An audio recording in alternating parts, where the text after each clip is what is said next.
Radio Taïwan International, les joies de l'éco-construction. Bonjour à tous, bienvenue dans Les Joies de l'éco-construction, l'émission qui vous emmène dans les coins les plus insolites de Taïwan et qui vous donne la pêche. C'est Sasa qui vous accueille pour un dernier épisode sur la maison goutte Shui Diwu à Taichung dans le centre de Taïwan. J'y avais consacré plusieurs épisodes depuis le début de sa construction en 2022, un processus qui a pris 2 ans et demi. Au total, ce sont environ 200 volontaires aux profils variés qui ont participé à cette œuvre d'art collective pendant 300 jours de travail, une expérience inoubliable. Aujourd'hui, nous retournons dans cette oasis de verdure au cœur de la ville pour voir comment se sont déroulées les dernières étapes de la construction et comment cette maison goutte est utilisée par l'association de promotion de l'éducation à l'alimentation et à l'agriculture de Taichung qui est à l'origine de ce projet. Une fois les murs et le toit construits, il a fallu réaliser le sol en terre battue.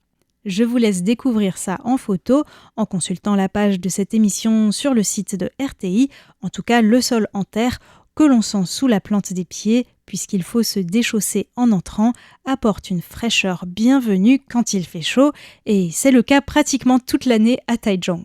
Xu Jiawei n'a pas participé à la construction, mais elle a eu la chance de suivre les cours de design en permaculture dans la maison goutte l'an dernier. Elle adore y marcher pieds nus, notamment parce que ce contact direct avec le sol permet d'évacuer de notre corps les charges électriques accumulées par notre exposition aux champs électromagnétiques. Mais ce n'est pas la seule raison pour laquelle elle adore la maison goutte. C'est très relaxant parce que l'on est entouré de nature et en connexion directe avec la terre grâce au sol et aux murs. On sent même la brise à l'intérieur. Ça éveille le toucher, l'ouïe, la vue. C'est vraiment différent de ce que l'on ressent habituellement en ville. J'aime bien le fait qu'ici, on ne soit pas séparé de la nature. C'est un lieu très accueillant qui me fait penser à la manière dont les gens habitaient à Taïwan autrefois. De nos jours, l'architecture nous protège de l'extérieur en nous coupant de l'environnement. Ici, au contraire, même la forme ronde nous donne envie d'entrer. C'est comme une invitation qui ouvre de nouveaux possibles. C'est vrai que la maison goutte en soi est déjà magnifique, mais elle est encore plus incroyable par le fait qu'elle se situe dans un écrin de verdure dans une ville où le béton coule à flot. En effet, bien que la population taïwanaise décroisse ces dernières années, le nombre de logements neufs est en augmentation, et ce, surtout à Taichung, la 2e ville de Taïwan en nombre d'habitants. Ces nouveaux immeubles sont en béton armé, ce qui contraste également avec la maison goutte, construite entièrement en matériaux naturels, à l'exception de la tôle en acier inoxydable posée sur le toit pour récupérer l'eau de pluie et arroser les potagers. C'était l'un des objectifs de départ, puisque Taichung est souvent touché par la sécheresse. C'est un grand contraste. Après tout, nous sommes seulement à quelques dizaines de mètres d'un grand boulevard et d'immeubles modernes. Et pourtant, il y a cet espace qui est resté un peu sauvage, on se croirait presque dans une petite forêt. C'est très étonnant pour les gens de la ville. Même si c'est tout petit, c'est un trésor. Xu Jiawei est artiste et elle espère un jour réaliser des peintures murales en terre dans la maison goutte. Si son rêve se réalise, j'y consacrerai bien sûr un épisode bonus. Mais revenons à la récolte d'eau de pluie. Une fois la maison goutte construite, l'association a installé une cuve de décantation et 2 cuves de stockage de l'eau de 5 tonnes chacune. Il ne restait plus qu'à attendre la pluie. Mulan, présidente de l'association, nous raconte comment ça s'est passé dès que les premières gouttes sont tombées. Avec Yao Chong, on est tout de suite venu voir si l'eau de pluie était bien collectée comme prévu. Ah, mais ça ne coulait pas dans les cuves. Qu'est-ce qui se passe ? On s'est alors rendu compte que les feuilles mortes sur le toit bloquaient le flot, mais dès qu'on les a balayées, l'eau s'est mise à couler à flot dans les cuves. En tout, on a pu les remplir à plus de la moitié en seulement quelques jours. Maintenant, il n'y a plus de problème et on utilise cette eau pour arroser les plantations. Et on est vraiment contente, encore plus contente que si l'on avait gagné au loto. Plutôt que de récolter l'eau dans des gouttières difficiles à nettoyer, sur le conseil de Florent Caquino, un Français qui a participé à la construction, le choix avait été fait d'installer un rebord.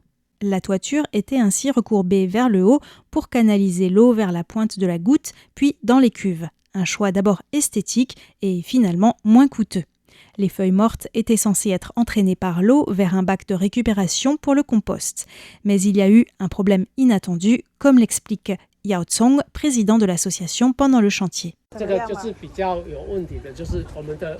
Le degré d'inclinaison du toit s'est avéré insuffisant pour que l'eau de pluie entraîne les feuilles mortes dans le bac de récupération qu'on avait prévu à cet effet.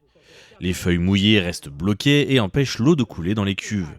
Alors nous montons de temps en temps sur le toit pour balayer les feuilles, on les met dans des sacs que l'on jette au sol pour les récupérer en bas. Et oui, en permaculture, face à un problème, on essaye de changer de regard et parfois le problème devient une solution. Du coup, on a vu la situation à partir d'un autre point de vue. Si les feuilles mortes restent sur le toit, alors on les balaye de temps à autre pour les récupérer. Et justement, pour bien préserver le bambou du plafond à l'intérieur de la maison goutte, on a besoin d'allumer régulièrement un feu à l'intérieur. C'est là qu'on utilise ces feuilles mortes pour faire de la fumée grâce au foyer que l'on a installé dans le sol en terre. La fumigation est une technique traditionnellement utilisée par les autochtones à Taïwan qui permet de protéger le bambou des moisissures et des insectes. Car même si le bambou du plafond de la maison goutte a été traité en le trempant dans du borax, plus on l'entretient, plus il pourra durer. À l'époque du chantier, je n'avais pas eu souvent l'occasion d'interviewer Yao Tsong parce qu'il était vraiment très occupé. À ce moment-là, Ayao, qui a réalisé le design de la maison goutte et que j'ai interviewé dans plusieurs épisodes, avait décidé de s'inscrire en fac d'architecture à l'université Chunggong de Tainan. Il ne pouvait donc pas venir tous les week-ends et c'est donc Yao Tsong qui a joué le rôle de courroie de transmission pour la formation des volontaires notamment. Quand je suis retournée à la maison goutte, je lui ai demandé ce qu'il a pensé de cette expérience. C'est vraiment une expérience inestimable. Si nous n'avions pas construit cette maison goutte, je n'aurais jamais eu l'occasion d'apprendre comment on fait de A à Z. En participant à des ateliers, j'aurais pu apprendre quelques techniques, mais ici nous avons pu apprendre tout le processus.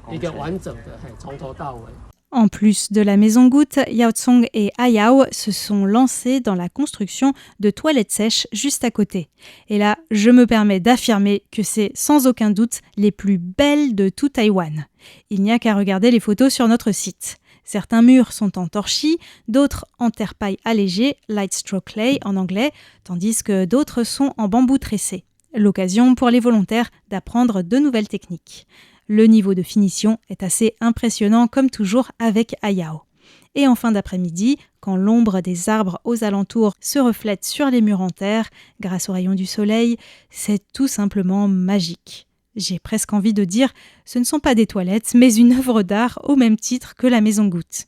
Et puis, pour les gens qui utilisent ce lieu, c'est joindre l'utile à l'agréable. Mais il faut préciser que depuis le début, ce qui attire le plus les volontaires, c'est que pendant les chantiers, les repas sont excellents. Oui, il faut donc d'abord trouver de bons cuisiniers. Le plus important, c'est les cuisiniers. Une partie de la nourriture provient du potager autour de la maison goutte et on mange toujours bio, local et de saison, cuisiné au four à bois ou au poêle à bois. Et depuis peu, l'association a même installé des ruches. Mulan nous explique ce qu'elle pense de la maison goutte depuis qu'on peut l'utiliser. Je trouve que ce lieu est devenu plus complet depuis que la maison goutte a été construite.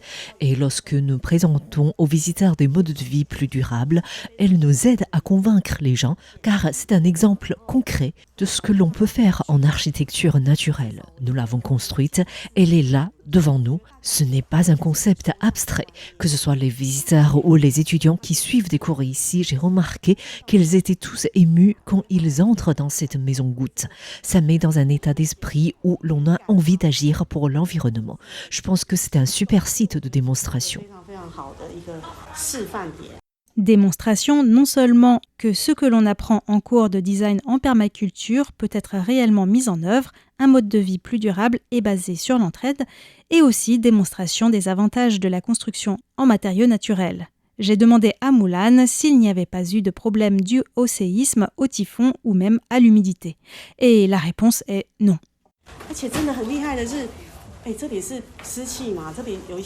C'est incroyable, ici on est entouré d'arbres, c'est très humide et depuis un peu plus d'1 an, on a fini de construire, les murs sont toujours nickel. Il n'y a pas de moisissures ou de salpêtre que l'on voit un peu partout dans les habitations en béton à Taïwan. Les seules traces, ce sont les excréments des escargots qui montent sur les murs. Je suis contente que nous ayons choisi d'utiliser de la chaux à base de coquilles d'huîtres. C'était plus cher, mais c'est vraiment adapté à ce climat humide. Franchement, les constructions en matériaux naturels, c'est génial. Quel enthousiasme! D'ailleurs, Mulan, qui a voyagé en France récemment, a été impressionnée par le nombre de bâtiments en matériaux naturels. En France, ça fait partie de votre vie quotidienne, alors qu'à Taïwan, c'est l'exception, a-t-elle fait remarquer. Lors de l'Assemblée générale de l'association, elle a aussi fait une présentation sur le système de récupération des ordures ménagères en France dans des bacs à compost placés dans des lieux très fréquentés, comme par exemple près des écoles. Un système qui l'a impressionnée à tel point qu'elle espère que la ville de Taichung pourra s'en inspirer. Pour revenir à la maison Goutte, depuis sa construction achevée, elle abrite les cours de permaculture donnés par Tammy Turner, que j'ai déjà interviewé dans les décryptages sur la décroissance, et tous les jeudis, les membres de l'association partagent aussi leurs connaissances dans le cadre d'un cours du Community College Shetu Daxue, le réseau d'éducation populaire taïwanais de Taichung. Un cours intitulé « Ne restez plus seul pour faire votre potager ». Des enseignants emmènent aussi des élèves du primaire jusqu'à l'université visiter la maison Goutte. Des fonctionnaires aussi sont venus la visiter. Je me souviens d'ailleurs d'une discussion avec Ayao qui me disait qu'il espérait que ces constructions en matériaux naturels comme la maison Goutte permettraient aux autorités de se rendre compte de leur pertinence pour la transition écologique. J'ai demandé son avis à Yao Tsong qui pour le moment est un peu plus sceptique. Ce que le gouvernement appelle durable, ce sont d'une part les énergies vertes et d'autre part les technologies comme les climatiseurs plus efficaces et donc économes en énergie. Ils ne prennent pas le problème à la racine. Si tu le prends à la racine, tu te rends compte que dans la vie, on n'a pas besoin d'autant de technologies.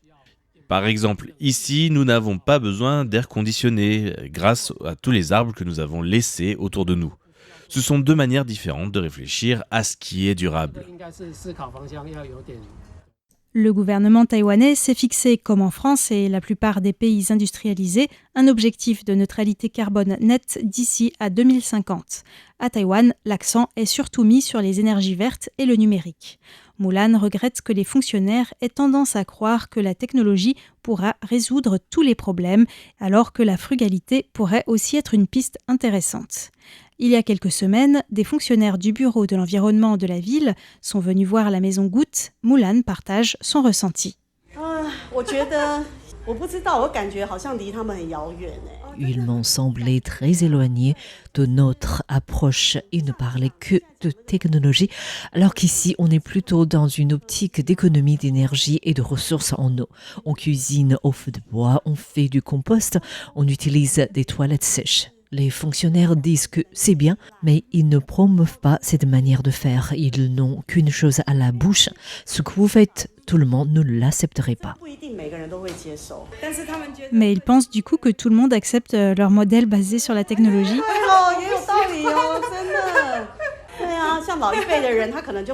C'est vrai que les personnes âgées n'aiment pas trop acheter en ligne. Et acheter en ligne, en fait, c'est pas vraiment durable.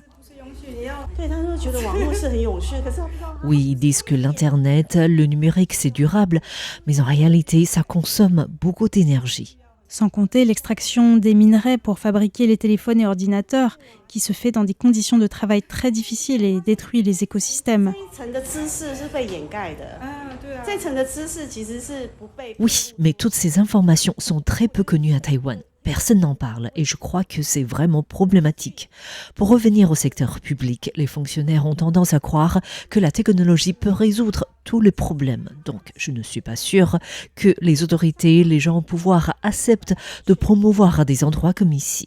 C'est ce que j'ai ressenti des contacts avec les fonctionnaires qui sont venus visiter. Mais c'est pas grave, même s'ils ne font rien, on continuera à le faire par nous-mêmes.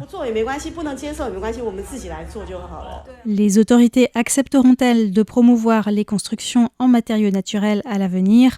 On ne le sait pas encore. En tout cas, Ayao, Mulan, Yao Tsong, Florent et les volontaires qui ont participé à la construction de la maison Goutte sont autant de graines qui sont en train de se disséminer.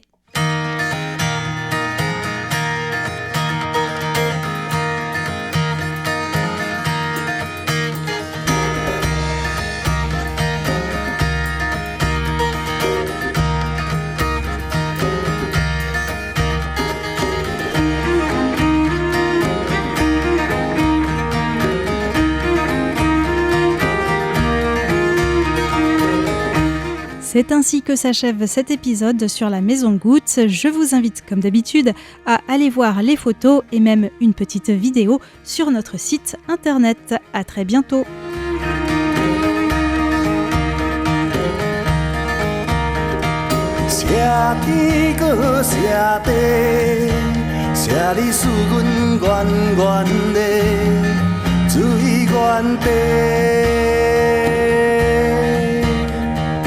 望天搁望地咧，望阮这当场啊，修成无问题。落落咧水啦，感谢你来听惜，故乡咧做田人。水头流甲水尾去啦，河田两厝地啊，世世代代永流传。水啊水，你要流去地，有水才有收啦，予咱的后代长岁寿。水啊水，你要流去地，有水才有潮啊，予咱的未来免忧愁。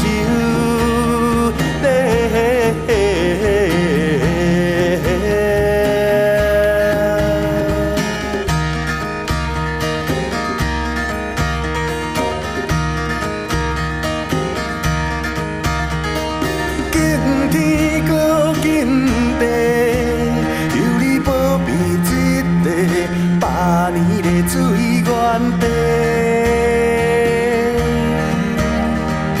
望天搁望地咧，望这条水船啊，永永远远袂半平。